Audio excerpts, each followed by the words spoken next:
tym odcinku prezentujemy naszą subiektywną listę miejsc wartych odwiedzenia na Westkusten, czyli zachodnim wybrzeżu Szwecji.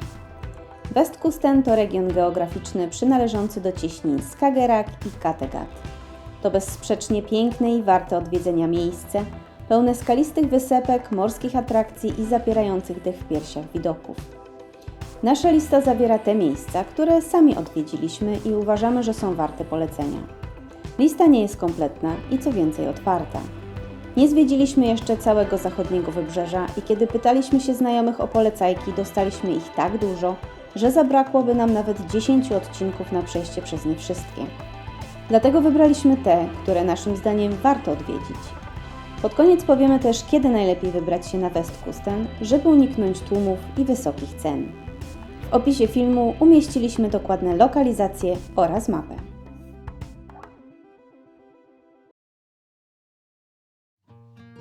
Półwysep Unsala to właściwie początek Westkusten.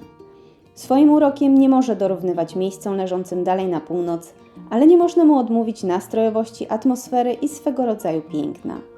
To tutaj kończy się te nudne z żeglarskiego punktu widzenia równe piaszczyste wybrzeże, a zaczyna się ta ciekawa część. Można tu znaleźć wysepki, zatoczki i bojki, które stanowią wspaniałą okazję do cumowania na dziko, łowienia ryb i spędzania czasu z dala od cywilizacji. Nieco dalej na północ znajduje się Södra Skärgården, czyli południowa część archipelagu gotemburskiego. Tutaj już można poczuć się jak w innym świecie.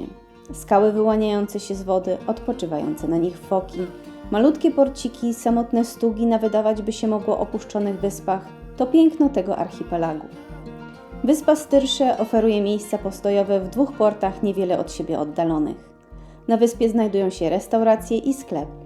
Można też wybrać się na wędrówkę i zdobyć najwyższy szczyt tego archipelagu – Stora Røs, całe 60 metrów ponad poziomem morza.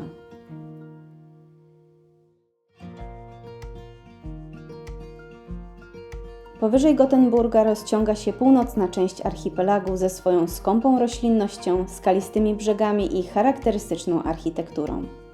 To tutaj znajdują się Föte, Röre, Hönne i Björse. Föte to jedno z popularniejszych miejsc w tej części wybrzeża.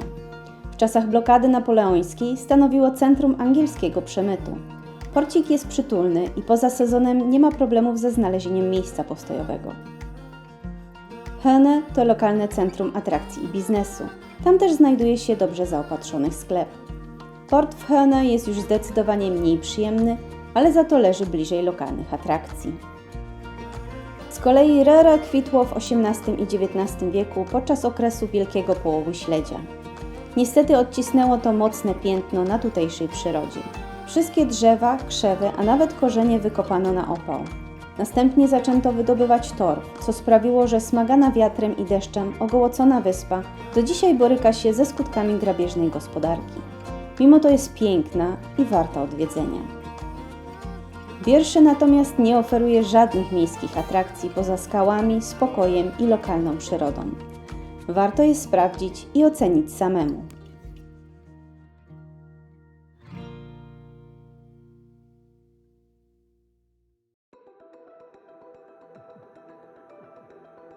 Ustul to mała skalista wyspa wyłaniająca się prosto z morza. Jej gęsta zabudowa i charakterystyczne białe domki są wizytówką Westkusten. Można ją obejść w niecałą godzinę, co bynajmniej nie sprawia, że nie jest warta odwiedzenia. To miejsce, które warto zobaczyć, przejść się skalistym wybrzeżem, nacieszyć oczy poszarpanymi zboczami i zanurkować w którejś z zatoczek. Port jest niewielki, ale przytulny, a obsługa miła i bardzo pomocna.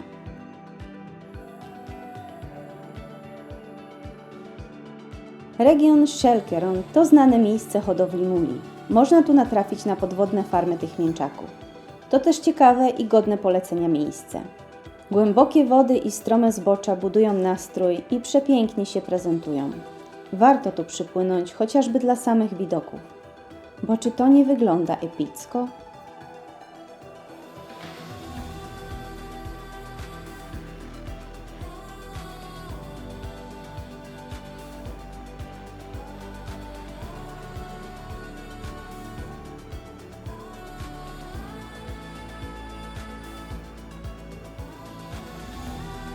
Głoså mieści się na końcu Gullmarsfjorden.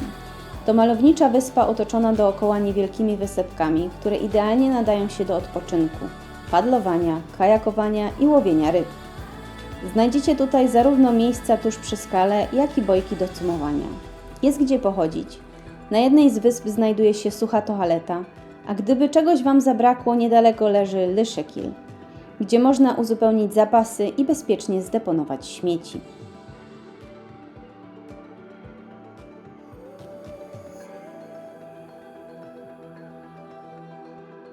Gullholmen to jedna z najstarszych osad rybackich na zachodnim wybrzeżu Szwecji.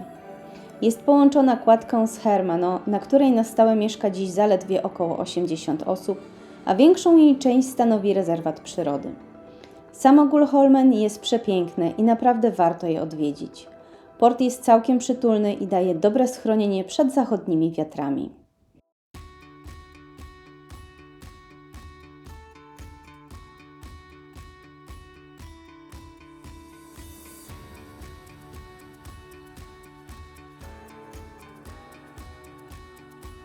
Leżące nieco dalej na północ Sheringon jest kwintesencją zachodniego wybrzeża. To kolejna wyspa, którą warto zobaczyć, przespacerować się, zaopatrzyć w ryby w lokalnym sklepie i wykąpać w jednej z wielu bajecznych zatoczek. W sezonie port może być tłoczny, ale w okolicy znajduje się sporo miejsc do kotwiczenia.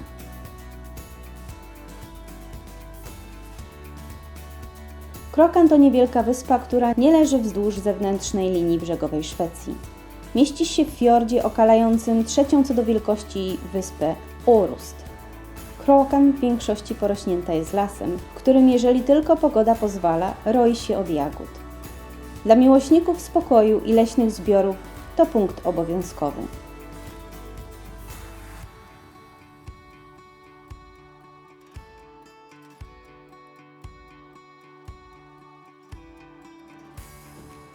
Lindholmen to skalista wyspa o bardzo ciekawym wyglądzie. Niewiele się na niej dzieje, ale to właśnie takie miejsca przyciągają nas najbardziej. Obecnie jest opuszczona, ale swego czasu była zamieszkana. Legenda głosi, że wyspa jest nawiedzona. Zimą odizolowani od świata mieszkańcy popadali w depresję, a ich krzyki ponoć wciąż słychać w nocy. Jest tu miejsce na ognisko, jest toaleta, jest niewielka plaża, mnóstwo przestrzeni i czerwonego granitu, z którego słynie Bohuslän. Smogen to miejsce, które zawsze wymieniane jest, jeżeli mówi się o Westkusten.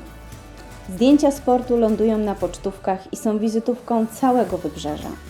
Można tu znaleźć atrakcje nawet dla najbardziej wybrednych. Tutejszy targ rybny jest znany w całej Europie, a tutejsze ryby smakują doprawdy wyśmienicie. Port to tętniąca życiem marina, pełna gwaru, muzyki, turystów i atrakcji. Nie każdemu przypadnie do gustu. Lubiący spokój mogą się zatrzymać w mieszczącym się nieco z boku Hesseløsunds Gjestham lub Kungshamns Gjestham. Jest tam zdecydowanie ciszej, ale nadal niedaleko do głównego portu. Longyearbyen jest niezamieszkałą wyspą, która w historii nie zapisała się niczym szczególnym. Z jednej strony prawie dodryfował do niej porzucony rosyjski statek. Niestety, a może stety, zatonął po drodze i ostatecznie nie dotarł na wyspę. Z drugiej za to strony morze wyrzuciło na brzeg żelbetowe pozostałości niemieckiego statku zaopatrzeniowego. Oto cała historia wydarzeń tej wyspy. Jest to za to popularne miejsce docelowe kajakarzy. Jest tu ładna piaszczysta plaża, a z ostro schodzących do morza skał można śmiało łowić makrele. To spokojne i przyjazne miejsce. Nam przypadło bardzo do gustu i możemy je z czystym sumieniem polecić. Tuż pod samą granicą z Norwegią rozciąga się Kosterhavets Naturpark. Powstały w 2009 roku pierwszy szwedzki morski park narodowy. Oddzielony od lądu rowem Koster o szerokości około 1 km. Na Koster znajdziecie najbardziej zasoloną wodę morską w Szwecji. To też miejsce życia rzadkich, głębokowodnych koralowców, które tworzą bajeczne, zimnowodne rafy koralowe. Sam park jest mało dostępny jachtem, ponieważ między wysepkami bywa dość płytko i ciężko się tam operuje żaglówką, zwłaszcza większą. Ale nie jest to niemożliwe. Trzeba tylko mocno uważać. Samych wysp na Koster jest prawie 400. Największe z nich to Sydkoster i Nordkoster. W nich znajdziecie wygodne porty. Park to raj dla kajakarzy i to chyba najlepszy sposób odwiedzenia tego miejsca. A kajaki można bez problemu wypożyczyć na miejscu. Oto nasza lista. Pewnie będziemy ją powiększać w miarę odkrywania kolejnych perełek.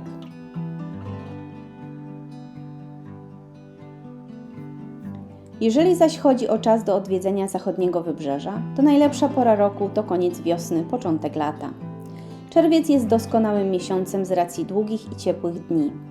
Co prawda w połowie miesiąca rozpoczynają się szwedzkie wakacje, ale okres aż do początku lipca w wielu portach wciąż nie jest uważany za wysoki sezon, bo dopiero z początkiem lipca robi się tu tłoczno. Drugim dobrym momentem jest druga połowa sierpnia, kiedy to z kolei kończą się szwedzkie wakacje. Wtedy gro ludzi znika i znów można się cieszyć spokojem, ciszą i najlepszymi miejscówkami praktycznie na wyłączność. Pierwsza połowa września to wciąż dobry czas. Większość portów ma już bardzo niskie ceny, ale zarówno sierpień, jak i wrzesień potrafią być chłodniejsze, więc poranki i wieczory mogą być nieco rześkie. To wszystko w tym odcinku. W następnym podzielimy się informacjami, które ułatwią nawigowanie i pływanie po szwedzkim wybrzeżu.